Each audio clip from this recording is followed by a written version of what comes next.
Over 100 hostages remain in the hands of Hamas extremist militias, yet it turns out that Hamas militants were also keen on kidnapping other nationals when the opportunity arose. This is the unbelievable story of M, a 20-year-old Yazidi woman from Sinjar, who was abducted in August 2014 by ISIS terrorists when she was 11, and is now waiting in Gaza for her freedom. Like myriads of other Yazidi women and children, M was kidnapped from her hometown in Kurdistan, and a long ordeal followed which included being incarcerated and sold in Raqqa, Syria, where she was forced to marry a Palestinian man from Gaza who was apparently affiliated with Hamas. During her time with the ISIS-Hamas militant, M was constantly harassed and mistreated physically and sexually, and her family has seldom heard from her since her abduction. M became pregnant and gave birth to her husband's 2 children at a very young age, and at some point, after moving between villages around the Syrian-Iraqi border, her husband was ultimately reported dead. Later on, the husband's family back in Gaza managed to lure M to join them, and after a 4-year journey through Turkey and Egypt, M and her children finally arrived in the Gaza Strip around 2020. However, there too, the young woman suffered immensely from her husband's family. Ripped apart from her family, her community and her native tongue, M found herself in indescribable distress with 2 little children, stuck at the home of her former husband's family. According to Steve Marman, a Canadian Jewish businessman popularly nicknamed the Jewish Schindler for his actions to rescue and aid thousands of Yazidis from ISIS captivity, in late 2023, one of those who held M in their home, apparently a Hamas fighter, was killed in an Israeli air strike. M was able to leave the family home, got hold of a cell phone, and bravely recounted her story in a video she shared on TikTok. Blurred pic of M. This video made it to Comanche-speaking channel Rudor News, which managed to locate her surviving family members following long periods of estrangement, and who in turn contacted Marman. Since hearing about this story, Marman has brought this case to the National Security Council, advocating for the Israeli government to take swift action to rescue M and reunite her with her family.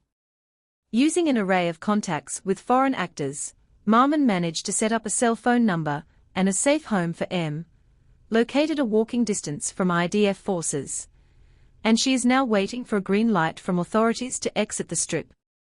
Speaking to the Jerusalem Post, Marman elaborated on the situation. There is no extraction necessary that would endanger the lives of IDF forces in this situation. Since June I've secured a one-way laissez-passer document in absentia for her through Jordan and Iraq.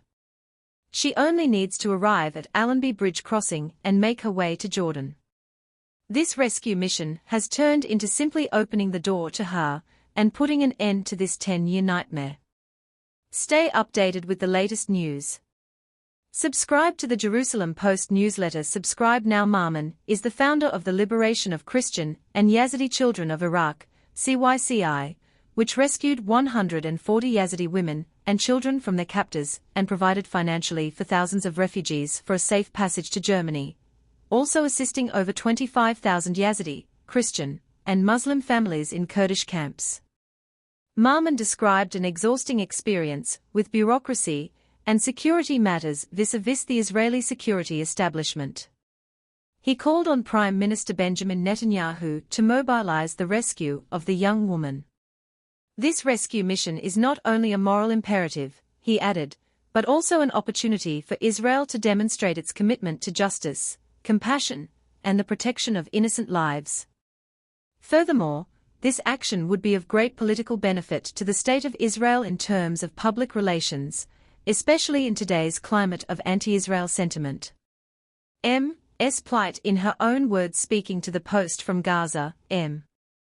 elaborated, with broken Arabic, "My situation is very bad. The situation here is grave in many ways. I need to find a way to get out of here as fast as possible. I want to get back to my family." M. described terrible abuse and suffering during her time in Gaza, from her husband's family and from Hamas authorities, which led to suicide attempts and even a month of forced hospitalization in a mental health institution. Over time I became more and more psychologically ill, and I became afraid of everything called Hamas, because they were the ones who handed me over to the hospital, she added. I am exhausted here in Gaza. Every now and then Hamas would take me and my phone and torture me, she said, adding that right now where she is located, Hamas barely operates and does not control the area, making her feel a tad bit safer and freer. Regardless, M. quickly sank back into despair. Is there any benefit in me talking to you about my life, or is it just tiring me out? Because many have asked me and I told them everything, but unfortunately to no avail. M. has not had any contact with her Hamas abductors' family, who have been holding her children. I hope that everyone will stand with the issue of the kidnapped Yazidi women, she added.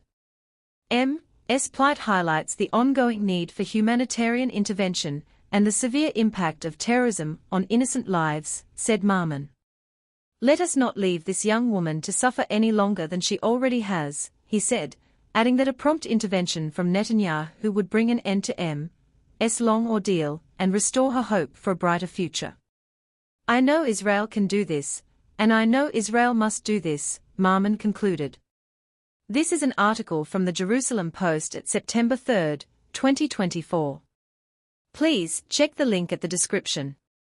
Pictures gotten from internet and may not correlate with the audio. If you like the video, please subscribe. Thank you for listening.